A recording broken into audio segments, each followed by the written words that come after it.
एक बार फिर से स्वागत है आप सभी का हमारे खास कार्यक्रम न्यूज पंच में। मैं हूं कृतिका। न्यूज पंच में हम हर रोज आपके लिए लेकर आते हैं वो खबरें जिन पर रहती है हम सभी की नजर, फिर वो खबर चाहे देश से जुड़ी हो या अंतर्राष्ट्रीय जगत से या फिर आपके खुद के फायदे की हो। खबर से जुड़े हुए हर पहलू को पहुंचाने के साथ साथ ग्राउंड पर मौजूद अपने सहयोगियों से भी जानते हैं खबर से जुड़ा हुआ एक एक अपडेट, जिससे आप किसी भी खबर से अछूते ना रहें। और आज जिन प्रमुख खबरों की करेंगे हम बात, सबसे पहले एक नजर डालेंगे उन प्रमुख खबरों पर टॉप लाइंस के जरिए।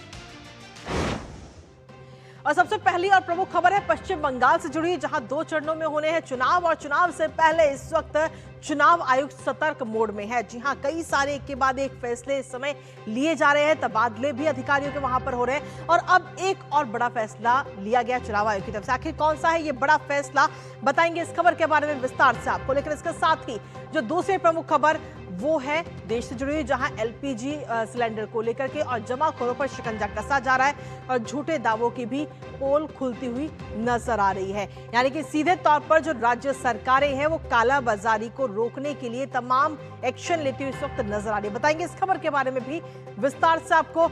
इसके साथ ही जो तीसरी प्रमुख खबर वो है पंजाब से जुड़ी हुई, जी हाँ, जहां पर इस समय है आम आदमी पार्टी सत्ता में है और आम आदमी पार्टी के 2 विधायक पिछले 48 घंटे के अंदर गिरफ्तार हो चुके हैं। हालांकि दोनों जो विधायक गिरफ्तार हुए उनके दोनों के मामले अलग अलग हैं। आखिर अब कौन व्यक्ति गिरफ्तार हुआ है, कौन सा विधायक है, बताएंगे इस खबर के बारे में भी विस्तार से आपको।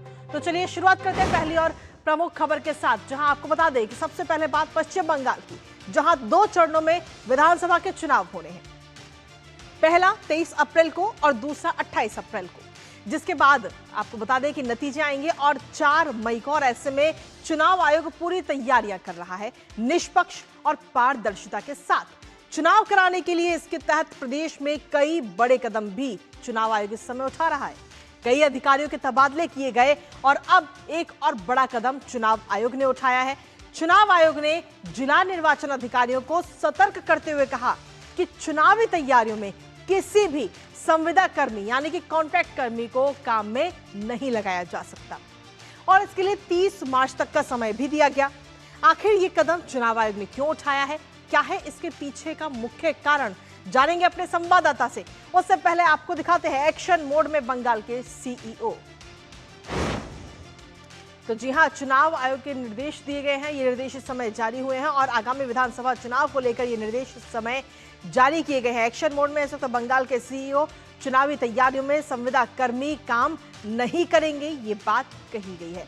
इसके साथ ही जिला निर्वाचन अधिकारियों को सीधे तौर पर सतर्क किया गया है इसको लेकर के संविदा कर्मी जो है वो ने नहीं लगाना है चुनाव की तैयारी में। और संविदा कर्मियों की ड्यूटी लगाने की दरअसल शिकायतें मिली थी, जिसके बाद में ये बड़ा कदम उठाया गया और शिकायत मिलने के बाद ये कदम उठाया गया है चुनाव आयोग की तरफ से। तो कई सारे बड़े कदम इस वक्त उठाए जा रहे हैं और इन सभी कदमों का सिर्फ एक ही वजह है कि निष्पक्ष और पारदर्शिता के साथ चुनाव हो पश्चिम बंगाल के अंदर। क्योंकि इससे पहले हम देख चुके हैं कि जब चुनाव होते पश्चिम बंगाल में तो हिंसा की खबरें कई बार सामने आती हैं और इसके अलावा पारदर्शिता को लेकर भी कई बार सवाल उठते हैं। लेकिन इस बार चुनाव आयोग पूरी तैयारी के साथ है, कई सारे कदम उठाए जा रहे हैं। एक्शन मोड में चुनाव आयोग नजर आ रहा है और अब एक और ये नया एक्शन मोड में नजर आया है। इसके साथ ही जनप्रतिनिधित्व अधिनियम का हवाला कमीशन ने दिया है। दरअसल कमीशन ने जनप्रतिनिधित्व अधिनियम का जिक्र किया। इस जो फैसला लिया गया है उसके पीछे धारा 26 के अनुसार चुनावी तैयारियों में संविदा कर्मी जो है वो प्रतिबंधित है। आंगनबाड़ी कार्यकर्ता भी काम नहीं कर सकते हैं चुनाव के दौरान। और इसके साथ ही ये भी कहा गया कि सीईसी ने जिला निर्वाचन अधिकारियों से लिखित जवाब मांगा है इसको लेकर और साथ ही सभी डीईओ को 30 मार्च तक का समय दे दिया गया है। यानी कि आप 30 मार्च तक आप फैसला ले सकते हैं। इसके साथ ही केंद्र और राज्य कर्मचारियों की सूची जो है वो अलग अलग तैयार करने के भी निर्देश दिए गए हैं चुनाव आयोग की तरफ से। यानी कि जो कर्मचारी जो काम करेंगे चुनाव के दौरान, जब 2 चरणों के चुनाव होंगे उस दौरान 23 तारीख को और उसके बाद में 29 तारीख को, तो उस वक्त कौन कौन व्यक्ति काम करेगा इस पर भी सीधे तौर पर नजर है और इसकी अलग अलग सूची बनाने की बात कही गई है। निष्पक्ष, पारदर्शी और स्वतंत्र चुनाव कराना सीधे तौर पर चुनाव आयोग का उद्देश्य है। और इस पूरे मामले पर कोलकाता हाईकोर्ट में याचिका भी दायर की गई थी। हमारे साथ हमारे सहयोगी सौरभ दत्ता इस वक्त जुड़ गए हैं, सीधा उनका रुख करेंगे ताजा अपडेट के लिए। सौरभ, इसके पीछे क्या प्रमुख वजह बताई जा रही है कि संविदा कर्मी जो है वो चुनाव में काम नहीं करेंगे? क्या इसके पीछे प्रमुख कारण? सौरभ। कृतिका, इसका प्रमुख कारण यही है कि जो संविदा कर्मी हैं वो संविदा कर्मी क्या काम कर रहे थे? वो कर रहे थे, एक डेटाबेस तैयार कर रहे थे। किसका डेटाबेस तैयार कर रहे थे? प्रिसाइडिंग ऑफिसर्स कौन कौन है, पोलिंग ऑफिसर्स कौन कौन है। अगर ये सारे डेटाबेस संविदा कर्मी करेंगे जिनके पॉलिटिकल अफिलिएशन को लेकर क्वेश्चन है, क्योंकि पिछले कई महीनों में देखा गया है कि बारुईपुर में जो घटना घटा था, जो घटना पूर्व मेदिनीपुर में घटा था, जहां पर ये जो संविदा कर्मी थे वहां पर भी छेड़खानी किया गया था। तो इसको लेकर चुनाव आयोग इस बार सख्त है और ये चुनाव आयोग का कहना है कि प्रिसाइडिंग ऑफिसर कौन है, कौन पोलिंग ऑफिसर है, इसका तथ्य किसी के पास जाना नहीं चाहिए। ये सीक्रेट है। ये इंफॉर्मेशन ऐसा एक इंफॉर्मेशन है कि किसी भी पॉलिटिकल पार्टी के पास ये जाना नहीं चाहिए, क्योंकि आगे जाके उनको साम दान दंड भेद जो तृणमूल अपना रही है इस चुनाव में, हर कोई कौशल अपना रही है। तो इसको चलते चुनाव आयोग भी ये साफ कहिए कि पिछली जो एक्सपीरियंस है उसको भी मुद्दे रख इसमें उन सारी बातों को, पिछले जो सारी बातें हैं उन सबको भी चुनाव आयोग ने जांच किया है और इसी के चलते कलकत्ता हाईकोर्ट का रेफरेंस टाना गया है। अब देख रहे हैं कि जैसे जैसे चुनाव आयोग ये सारे कदम उठा रहे हैं, वैसे वैसे ममता बनर्जी की जो मिजाज है वो बिगड़ रहे हैं। भवानीपुर में रिटर्निंग ऑफिसर को नंदीग्राम के वीडियो को किया गया, तो तृणमूल का अभी कहना है कि ये पक्षपात दुष्ट है। वो जो नंदीग्राम है उनके पास नंदीग्राम का टैग है पीछे, तो ये वीडियो टीएमसी के हित में काम नहीं मतलब भवानीपुर में निष्पक्ष काम नहीं करेंगे, ऐसा उनका कहना है। और अभी जो रैलीज शुरू की है ममता बनर्जी, आज से पहली अपनी रैली शुरू की है, उस रैलीज के मंच से सेंट्रल फोर्स को भी उन्होंने निशाना दागा है और सीधी तौर से एक तरह से आप इसको धमकी भी कह सकती है, क्योंकि उन्होंने कहा है कि अगर आप ठीक से काम नहीं करेंगे तो इसका जवाब हमारी माँ बहनें देंगी। अब एक बड़ी सभा में जो माँ बहनें सामने बैठी है तृणमूल के झंडे लेकर, वो क्या जवाब दे सकती है? इसके पहले भी वो कह चुके कि आपके घर में तो झाड़ू है, बेलन है, चाकी है। तो ये जो सारी बातें हैं, इन सारी बातों को लेकर कहीं ना कहीं जाके इसको धमकी की ओर से भी देखा जा रहा है। इसके साथ ही सौरभ, अगर हम देखें तो चुनाव को पारदर्शिता से कराना और साथ ही निष्पक्ष कराना, ये सबसे बड़ा लक्ष्य है इस वक्त चुनाव आयोग का, क्योंकि इससे पहले जो लोकसभा के चुनाव हुए और इससे पहले के जो विधानसभा के चुनाव थे, सभी चुनावों में हेरफेर की खबर और साथ ही हिंसा की खबरें हम सभी ने देखी थी। और उन जो पीछे का एक तरह से कहें जो एक्सपीरियंस रहा, उसको ध्यान में रखते हुए इस बार ये तमाम कदम उठाए जा रहे हैं। कृतिका, देखिए, जब ये एक के बाद एक ट्रांसफर्स हो रहा था, जब इसको लेकर विवाद चल रहा था कि एक साथ 40 से भी ज्यादा अफसरों को ट्रांसफर किया गया, तो इसको लेकर हमने चुनाव आयोग को जो आधिकारिक है उनसे पूछा था कि ऐसा क्यों, ऐसा बार बार क्यों हो रहा है। तो उनका कहना है कि इस बार का चुनाव डिफरेंट इसलिए है कि 2019, 2020, 2021 में भी चुनाव आयोग ने यही कमिट किया था वोटर्स के साथ कि आप निर्भय और भय मुक्त परिवेश में आप चुनाव करेंगे, लेकिन वो हुआ नहीं। हिंसा हुआ बंगाल में। तो उन 3 चुनावों का जायजा लेकर कहां कहां गलती हुआ, क्या क्या हुआ, यहाँ पे कैसे चुनाव होते हैं, कैसे कैसे पॉलिटिकल एफिलिएशंस होते हैं, इन सब चीजों का जांच करके ही इस बार की जो चुनाव का जो प्रोसेस है वो इंप्लीमेंट किया जा रहा है। इसीलिए आप देखिए जो सेंट्रल फोर्सेस को भी, जो ऑफिसर्स है उनको भी कहा जा रहा है कि आप कहीं पे एंटाइटलमेंट मत लीजिए, किसी से गिफ्ट मत लीजिए। ये बात क्यों कह रहा है चुनाव आयोग सेंट्रल फोर्स को? ये बात इसलिए कह रहा है कि इसका भी तो उन्होंने जायजा किया कि ये भी हो रहा है कि सेंट्रल फोर्स आता है लेकिन बैठा रहता है, काम नहीं करते हैं, और जहां पे वो रहते हैं वहां पे कहीं ना कहीं जाकर लोकल स्तर पर वो समझ नहीं पाते हैं और एंटाइटलमेंट लेकर वो अपना काम नहीं कर पाए। ये सब एलिगेशंस भी आए। तो जो पार्टीज में, ऑल पार्टीज मीटिंग में जो पॉलिटिकल पार्टीज ने जो एलिगेशन दिए हैं कि किस तरह से बंगाल में चुनाव हो रहा है, उन सारी बातों का जायजा लेकर चुनाव आयोग एक के बाद एक कदम उठा रहे हैं, जिसका लेटेस्ट एग्जाम्पल है कि ये जो जिला अधिकारी को कहा गया है कि कोई भी संविदा कर्मी चुनाव आयोग के जो प्रिपरेशन हो उसके साथ नियुक्त नहीं हो। चलिए, बहुत बहुत शुक्रिया सौरभ, तमाम जानकारी और अपडेट्स हमारे साथ साझा करने के लिए, इस महत्वपूर्ण खबर से जुड़ी हुई। और इसी के साथ चलिए अब रुक कर लेते हैं हमारी अगली महत्वपूर्ण खबर का। पश्चिम एशिया में जारी संघर्ष का असर पूरे विश्व पर पड़ रहा है और ऐसे में भारत में कुछ लोग ऐसे हैं जो पेट्रोल, डीजल और एलपीजी आपूर्ति को लेकर अफवाह फैलाने का काम कर रहे हैं, मौके का फायदा उठाकर कालाबाजारी कर रहे हैं, जमाखोरी कर रहे हैं। और इन परिस्थितियों को देखते हुए यूपी सरकार ने अब एक्शन मोड अपना लिया है। दरअसल पेट्रोल, डीजल और एलपीजी आपूर्ति को लेकर योगी सरकार सख्त है और पूरे प्रदेश में ताबड़तोड़ एक्शन लिए जा रहे हैं। अभी तक उत्तर प्रदेश की ही अगर हम बात करें तो 12,000 से ज्यादा छापे मारे जा चुके हैं, तो वहीं दूसरी तरफ दिल्ली में भी पुलिस इस समय एक्शन मोड में है। कुल मिलाकर जमाखोरी और कालाबाजारी के खिलाफ कार्रवाई की जा रही है। राज्य सरकारें एक्शन मोड में नजर आ रही हैं। जानेंगे लेटेस्ट अपडेट, लेकिन उससे पहले आपको दिखाते हैं कालाबाजारी पर सख्त योगी सरकार। तो जी हां, आपको बता दें कि योगी सरकार जो है वो इस समय कालाबाजारी पर सख्त एक्शन अपनाती हुई नजर आ रही है। उत्तर प्रदेश के अंदर ताबड़तोड़ ये छापेमारी की जा रही है। कालाबाजारी पर योगी सरकार सख्त है और इसके साथ ही प्रदेश भर की अगर हम बात करें तो 12,732 जगह पर छापेमारी की जा चुकी है अभी तक। और एलपीजी वितरकों के खिलाफ 25 एफआईआर दर्ज की गई हैं जो एलपीजी वितरक हैं। और इसके साथ ही कई लोगों को गिरफ्तार किया गया है। सीधे तौर पर अगर हम देखें तो 152 व्यक्तियों पर मुकदमे दर्ज किए गए और साथ ही 16 लोगों को गिरफ्तार भी किया गया है। उत्तर प्रदेश के अंदर 185 व्यक्तियों के खिलाफ अभियोजन कार्रवाई भी जारी है। 24 घंटे कंट्रोल रूम सक्रिय है ताकि कोई भी अगर शिकायत वहां पर आती है तो तुरंत उसको नोट करके उस पर कार्रवाई की जाए। और अधिकारी भी लगातार एक एक चीज पर नजर अपनी बनाए हुए हैं कंट्रोल रूम के जरिए। तो कुल मिलाकर एक्शन मोड में इस वक्त यूपी सरकार है। लेकिन जहां उत्तर प्रदेश के अंदर एक्शन लिए जा रहे हैं, वहीं दूसरी तरफ देश की राजधानी दिल्ली में भी पुलिस इस समय एक्शन मोड में है। और पुलिस में किस तरीके से एक्शन लिए जा रहे हैं दिल्ली पुलिस की तरफ से, वो भी आपको बताते हैं। दरअसल एलपीजी सिलेंडर की कालाबाजारी पर कार्रवाई दिल्ली के अंदर भी की जा रही है। जो भी लोग एलपीजी सिलेंडर की कालाबाजारी कर रहे हैं उनके खिलाफ दिल्ली पुलिस एक्शन मोड में नजर आ रही है। और दिल्ली के संगम विहार में क्राइम ब्रांच की टीम ने यह छापामार कार्रवाई की है। गोदाम से एक नहीं, दो नहीं, बल्कि 183 एलपीजी सिलेंडर बरामद किए गए थे।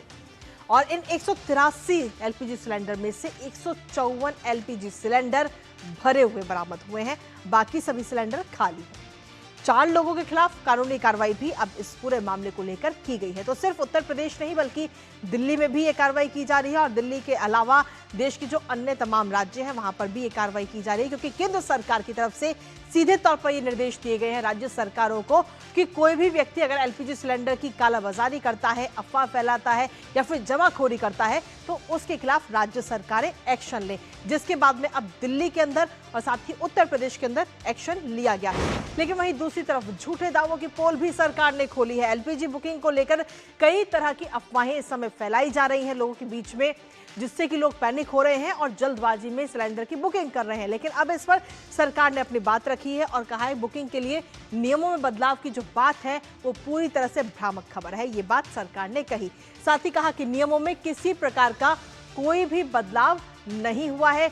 शहरी क्षेत्रों में 25 दिन बाद ही आपके जो सिलेंडर है उसकी रिफिल बुकिंग होगी और ग्रामीण क्षेत्रों की अगर हम बात करें तो वो है 45 दिन, यानी कि 45 दिन की जो पुरानी व्यवस्था है वही लागू रहेगी और सभी कनेक्शन पर ये समान नियम लागू होगा। ये इस तरीके की बात सरकार ने कही।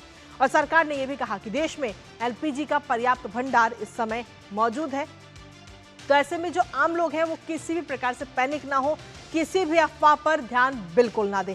हमारे साथ 2 सहयोगी हमारे साथ इस वक्त जुड़ गए हैं। लखनऊ से हमारे सहयोगी विकास और दिल्ली से दिवांशु इस वक्त हमारे साथ जुड़ रहे हैं। सबसे पहले विकास, आपके पास में आना चाहेंगे। उत्तर प्रदेश के अंदर ताबड़तोड़ छापे इस वक्त लगातार जारी है, जहां से भी शिकायत आ रही है एलपीजी गैस सिलेंडर की जमाखोरी को लेकर के और साथ ही कालाबाजारी को लेकर। जी बिल्कुल, लगातार कार्रवाई की जा रही है। 12,700 से ज़्यादा छापेमारी की गई है और इनमें 25 वितरकों के खिलाफ भी एफआईआर दर्ज की गई है। 152 व्यक्तियों के खिलाफ एफआईआर दर्ज की गई है और यह कार्रवाई बता रही है कि जो लोग भ्रम फैला रहे हैं, कालाबाजारी कर रहे हैं मुनाफाखोरी के लिए, इन लोगों को सख्त एक्शन इन पे किया जा रहा है।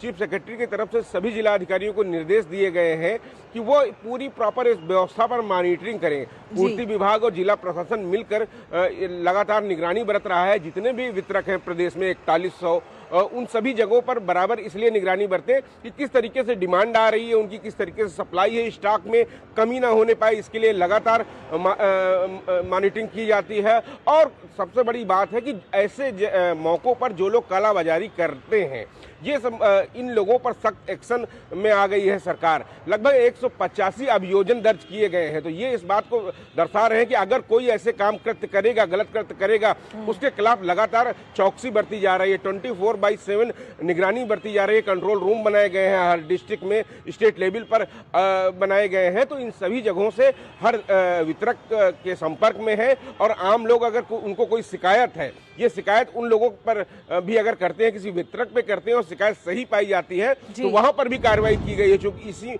मामले में 25 वितरकों के खिलाफ FIR दर्ज की गई है। तो कहीं से कोई कमी ना होने पाए, LPG सिलेंडर को लेकर कोई असुविधा का सामना न करना पड़े। लोग जो पैनिक हो गए हैं, घबरा गए हैं, उनको ये समझने की जरूरत है कि जो नियम बनाए गए हैं उन नियमों के तहत ही आपको गैस दी जाएगी। आप अगर जल्दी जा रहे हैं, 10-12 दिन में ही पहुंच जा रहे हैं, तो बुकिंग स्वीकार नहीं होगी। बिल्कुल ठीक है, आपके पास वापस आएंगे। इस वक्त दिवांशु मल्होत्रा भी इस वक्त हमारे साथ जुड़ गए हैं। दिवांशु, दिल्ली की अगर बात करें तो देश की राजधानी दिल्ली में भी लगातार इस वक्त पुलिस एक्शन मोड में नजर आ रही है जमाखोरी और कालाबाजारी के खिलाफ। देखिए बिल्कुल कृतिका, जिस तरह से मिडिल ईस्ट में संघर्ष चल रहा है उसका असर न केवल हिंदुस्तान बल्कि पूरी दुनिया पर पड़ रहा है। पीछे से जो LPG की सप्लाई है वो लिमिटेड हो रही है। ऐसे में कुछ ऐसे लोग हैं जो कि इस आपदा में अवसर तलाश रहे हैं और यही वजह है कि हमारी तमाम जितनी एजेंसी हैं इंक्लूडिंग दिल्ली पुलिस सख्त एक्शन मोड में है। आपको बताना चाहूँगा कि दिल्ली में जो लोग LPG की जमाखोरी करने की कोशिश कर रहे हैं उसके खिलाफ दिल्ली पुलिस अलग अलग जगहों पर छापेमारी कर रही है। लेटेस्ट अपडेट जो दिल्ली पुलिस की तरफ से हमें मिली है वो ये है कि दिल्ली के संगम विहार इलाके में दिल्ली पुलिस की क्राइम ब्रांच की जो एंटी नार्कोटिक्स टास्क फोर्स है उसने छापा मारा है और 4 लोगों को वहां से पकड़ा है। उनके पास से 183 सिलेंडर बरामद हुए हैं जिसमें 150 से ज्यादा जो है वो भरे हुए सिलेंडर हैं।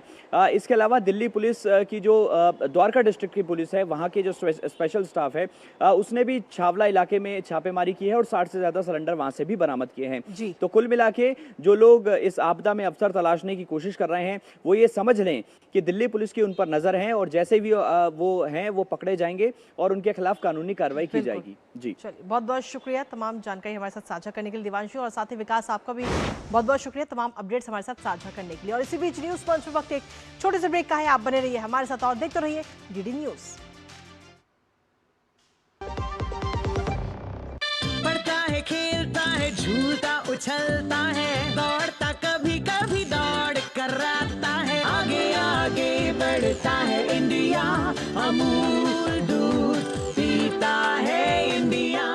टर टर टर टर सिस्टर बीना का मैसेज आया है, अर्जेंट। लिखा है मेरे बच्चे के ट्रीटमेंट के लिए 1 लाख रुपए चाहिए डॉक्टर, तुरंत भेज दीजिए प्लीज। सिस्टर बीना, मैं पहले सिस्टर बीना को फोन करके पूछूंगी फिर भेजूंगी, क्योंकि मैं मूर्ख नहीं हूँ। Well done doctor. UPI कहता है अगर पहचान के व्यक्ति से भी ऐसे मैसेज आए तो हो सकता है कि उनके मैसेजिंग ऐप हैक्ड हो। तो पहले नॉर्मल कॉल करके चेक करो और कहो मैं मूर्ख नहीं हूँ। जाइए आप भी किसी का टेस्ट लीजिए। और ब्रेक के बाद एक बार फिर से स्वागत आप सभी का। खबरों में आगे बढ़ते हुए अब बात पंजाब की, जहां पुलिस ने 48 घंटे के अंदर आम आदमी पार्टी के 2 विधायकों को गिरफ्तार किया है। पहले पूर्व परिवहन मंत्री लालजीत भुल्लर को सोमवार को एक सरकारी अधिकारी की आत्महत्या के उकसाने के मामले में गिरफ्तार किया गया था, जिसके बाद अब आज बलात्कार के आरोपी और फरार पंजाब विधायक हरमीत सिंह पठान माजरा को गिरफ्तार किया गया, जो पिछले साल सितंबर में पुलिस हिरासत से नाटकीय ढंग से फरार हो गया था और तब से ही गिरफ्तारी से बच रहा था। दरअसल आम आदमी पार्टी के विधायक पठान माजरा के खिलाफ रेप, धोखाधड़ी और आपराधिक धमकी के आरोप में FIR दर्ज है और अदालत के द्वारा पहले ही भगोड़ा घोषित करके लुकआउट नोटिस भी जारी किया जा चुका है और अब ये गिरफ्तारी हुई है। जानेंगे एक अपडेट, उससे पहले आपको दिखाते हैं पंजाब में टेंशन में आम आदमी पार्टी। तो जी हां, आम आदमी पार्टी को एक बार फिर से ये झटका लगा है और फरार आप विधायक को गिरफ्तार इस समय किया गया है पंजाब पुलिस की तरफ से। पंजाब में इस वक्त आम आदमी पार्टी जो है वो इस समय टेंशन में है। हरमीत सिंह को ग्वालियर से गिरफ्तार किया गया है और इसमें देखने वाली बात यह है कि पिछले 48 घंटों के अंदर आम आदमी पार्टी का दूसरा एमएलए गिरफ्तार हुआ है। दुष्कर्म धोखाधड़ी का ये पूरा मामला जिसको लेकर के गिरफ्तारी हुई, क्योंकि पिछले कई महीनों से ये विधायक गायब था और किसी को नहीं मिल रहा था। हरमीत सिंह को ग्वालियर से गिरफ्तार किया गया, जिसके बाद गिरफ्तारी से हड़कंप मच गया और पुलिस पर हमले का भी आरोप इस वक्त लगाया गया है। लेकिन वहीं दूसरी तरफ आपको बता दें कि पुलिस रिमांड पर है इस वक्त पूर्व मंत्री भुल्लर, जिन्हें इससे पहले पुलिस ने गिरफ्तार किया था और गिरफ्तार करने के बाद में उन्हें कोर्ट में पेश किया गया, जिसके बाद पुलिस को 5 दिन की हिरासत मिली। तो 5 दिन की पुलिस हिरासत में है इस वक्त लालजीत सिंह और अधिकारी की आत्महत्या मामले में उनकी गिरफ्तारी हुई थी सोमवार को। मंगलवार को अमृतसर की अदालत में उनकी पेशी हुई, जिसके बाद में अदालत ने 5 दिन की पुलिस हिरासत में उन्हें मंत्री भुल्लर को भेज दिया। साथ ही आपको यह भी बता दें कि लालजीत भुल्लर मामले में सीबीआई जांच की भी मांग लगातार की जा रही है और राज्यपाल से अब बीजेपी का जो प्रतिनिधिमंडल है वो मुलाकात करता हुआ नजर आएगा इस पूरे मामले को लेकर के। लेकिन कुल मिलाकर अगर हम देखें तो बीते 48 घंटे के अंदर आम आदमी पार्टी, जो कि इस समय सत्ता में है पंजाब के अंदर, उस पार्टी के 2 विधायक गिरफ्तार हो चुके हैं। एक विधायक को कल गिरफ्तार, एक विधायक है उसको सोमवार को गिरफ्तार किया गया और एक को आज गिरफ्तार किया गया। हमारे साथ हमारे सहयोगी गुरमीत सिंह इस वक्त जुड़ गए हैं, सीधा उनका रुख करेंगे ताजा अपडेट के लिए। गुरमीत, क्या कुछ लेटेस्ट अपडेट है आपके पास में? जिस विधायक को इस समय गिरफ्तार किया गया है, आज वो व्यक्ति रेप और धोखाधड़ी का उसके ऊपर मामला है और कोर्ट की तरफ से भी लुकआउट नोटिस उसके लिए जारी किया जा चुका है और 6 से 7 महीने तक वो व्यक्ति गायब रहा, जिसके बाद में अब गिरफ्तारी हुई है। देखिए कृतिका, ये जो अभी इस समय हरमीत सिंह पठान माजरा की आज गिरफ्तारी जो हुई है, उनको अब से किसी भी समय थोड़ी देर में पटियाला कोर्ट में पेश किया जा सकता है और उसके लिए लगातार तैयारियां कोर्ट कॉम्प्लेक्स में भी चल रही हैं और किसी भी समय जो है हरमीत सिंह पठान माजरा की पेशी हो सकती है।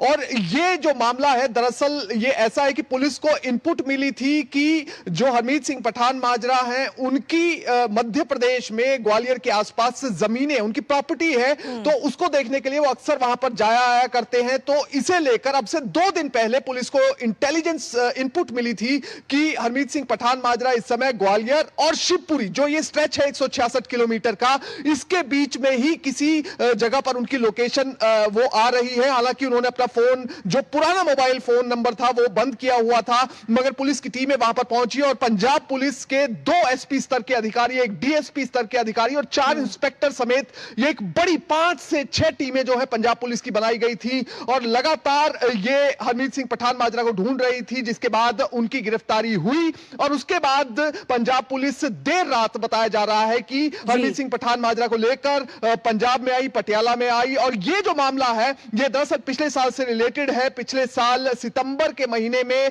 पंजाब पुलिस ने एक एफआईआर रजिस्टर की थी 1 सितंबर को।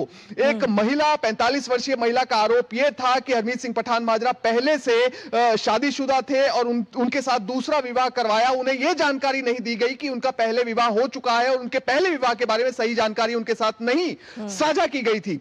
इस महिला ने आरोप लगाया था कि 2013 से मेरे साथ जो है नजदीकियां हरमीत सिंह पठान माजरा की हैं और 2021 में उन्होंने गुरुद्वारा साहिब में जाकर मेरे साथ विवाह भी करवाया।